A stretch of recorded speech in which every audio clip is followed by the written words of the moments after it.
What's up, Zach here, and today I've got the all-new Nike Pegasus Plus. Let's get into them. Now, the Pegasus Plus comes on the heels of the Nike Pegasus 41, which I'm not sure, for whatever reason, was a very controversial video.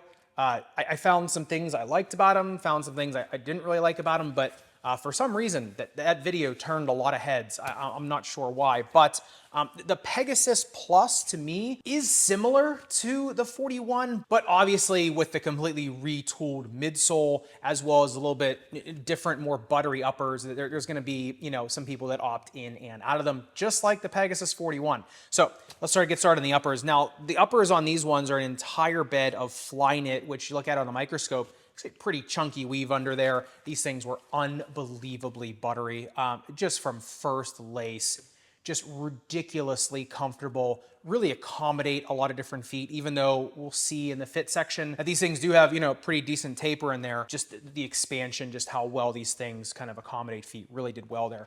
The one thing that does not do so well, if you go up into the lace line, number one, they do have really thick reinforcements, which is fantastic.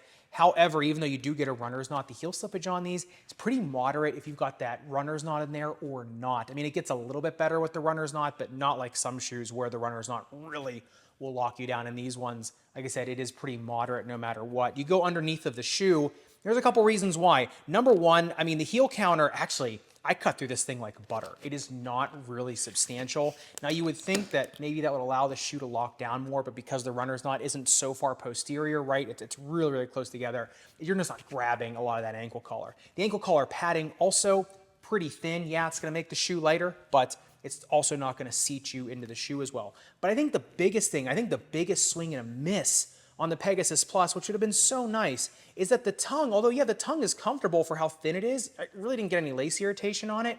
There is no gusset, it's just flapping here in the wind.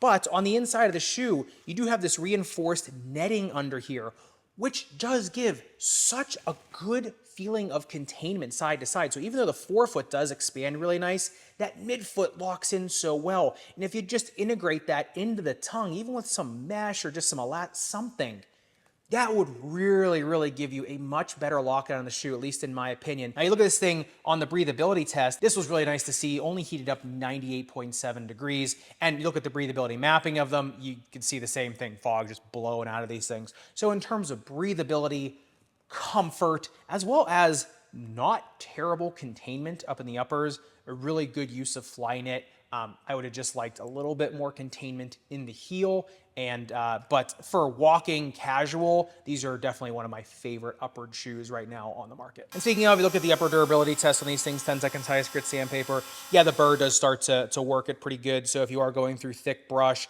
remember this fly knit's really chunky. So if there's a thorn or brush anything, it is gonna start to catch on it. This is not really an upper that is meant to handle external trauma. Like I said, in terms of blunt containment to the foot, I think it's pretty good. And there also is an internal drag guard for toenails and things like that, so that should be okay. But as long as you're not taking it through thick brush, like I said, it should be fine. Now, getting into the midsole teardown, kind of, interesting, but also not a ton going on.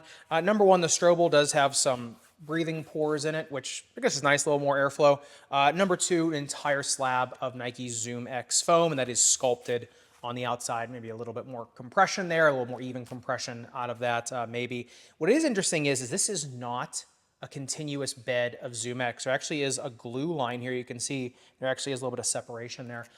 So it is two slabs of Zoom X foam there, glued together, at least on my pair. The pair I got actually came to me with some dirt on the bottom of it, so I think somebody was using it. I don't think I got a new pair when I ordered it. I just ordered it from the Nike app. But I think that this may have been a slightly used pair, so maybe that's why there may have been some shearing there on the glue job. But if you look at this thing on the bounce height test, got 37 centimeters in the rear foot, 47 in the forefoot. That's what you're seeing with Zoom X foam. There is no shank in these, which isn't as big of a deal for, sort of like a daily trainer, a little more buttery running shoe. It's not as big of a deal versus on a basketball, tennis, or pickleball shoe where you need all that side-to-side stability. The one thing I will say is because they don't have a super strong heel counter either, these shoes are really relying on the resiliency of Zoom X foam.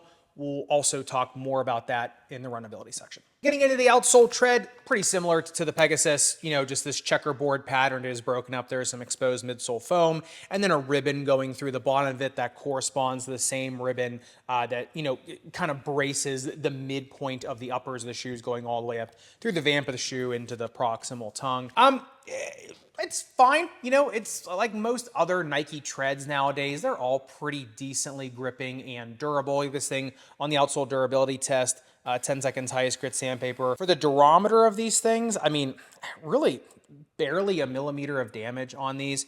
And, like I said, you're going to lose the nubs on these first.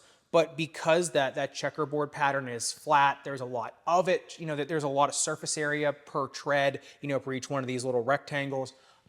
They should last decently fine if you're using these kind of as more of a casual trainer shoe.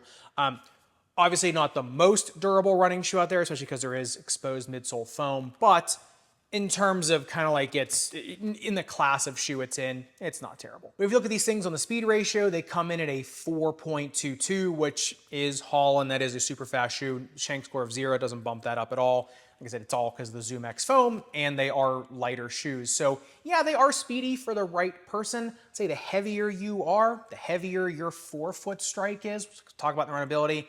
The slower this shoe becomes, the more, I would say, squish-mellowy this shoe becomes. For the right runner, though, yeah, they're pretty speedy in terms of a shoe that, it is a pretty low-profile shoe as well as a pretty comfortable, lightweight running shoe as well. But getting into my favorite part of the Pegasus Plus is its fit. Like I said, it's so accommodating. These things only have an in-flare of 5 degrees. They come in at 28.7 degrees in length, 9.4 centimeters of metatarsal width, 10.2 centimeters of toe box width, and a toe box taper of 27 degrees. So it actually tapers more from the metatarsals to the toes versus the toes, like the actual toe box taper. The toe box taper on these things is actually a little bit more mellow, and the in-flare is a little bit more mellow. And like I said, to me, because the uppers are so buttery, they really just broke it. This was a really nice, to me, combination of a little bit more tapered shoe, but also accommodating enough. I'd say a narrow, medium foot, you can go true to size. If you are narrow and short-footed, you can go down a half size, get a little bit more weight reduction on these, a little more of a glove-like fit. Instead of medium 2, you can go true to size. Even a 4E, I think, can break these in true to size. However, if you do want to go up that 1/2 size, I think it's just fine. You start going up 1 size in these, I do think you start running into heel slip territory. So if you do have to go up 1 size in these, like I said, it just might be a mismatch. In terms of the snake bitten foot, they don't lock down a bulkier orthotic all that well. So it does have to be a more low profile orthotic, maybe a pretty razor thin custom orthotic would be nice. Something with a deeper heel cup. On their own, while they're new, even then, they're a little bit squishy for people with like heel pain, Achilles tendonitis, anything torsional, things like that. I think if you're a midfoot striker with an orthotic, I think then they're okay. If you're walking in these, just using them for a walking shoe with an orthotic, I think they're okay.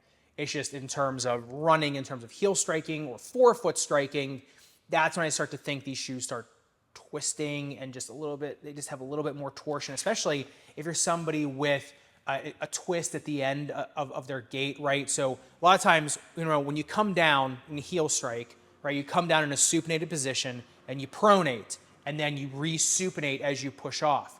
Some people actually have a pronatory twist at the end to where they kind of just shimmy a little bit. Even if you're a forefoot striker or a midfoot striker or a heel striker, you can have that pronatory twist.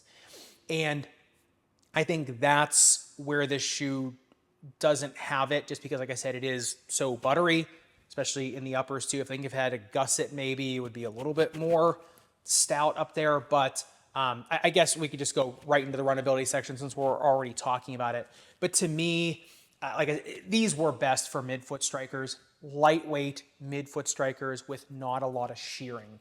So if you're someone that shears a lot when you run, like me, like I said, they can feel a little bit squishmallowy, especially for forefoot strikers. Because remember, a forefoot striker, you're spending less time on the ground, and you need that shoe to you need to be able to go through a very abbreviated gait cycle when you are striking forefoot. And people that are really smooth and have very tuned gaits can do that. But you will notice in shoes that allow just a little bit more collapsing when you run, you're going to notice problems with that, right?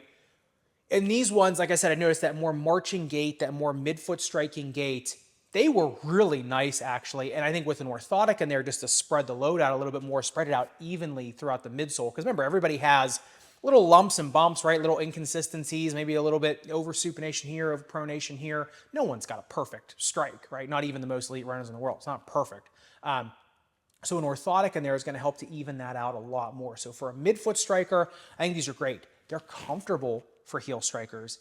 It's just that you better have a low profile orthotic in them, I think, just to keep them from toggling. And a forefoot striker, yeah, I think you can use them. I just think you're going to pummel them. You're going to pummel through them quicker, right? And you're going to notice they're going to feel a little bit more squishmallowy on the forefoot strike. So although you can use them, they wouldn't, put it this way, they wouldn't be my first choice. The Pegasus 41 versus the Pegasus Plus, which one do I like more? I think in terms of running, honestly, I like the Pegasus 41 better.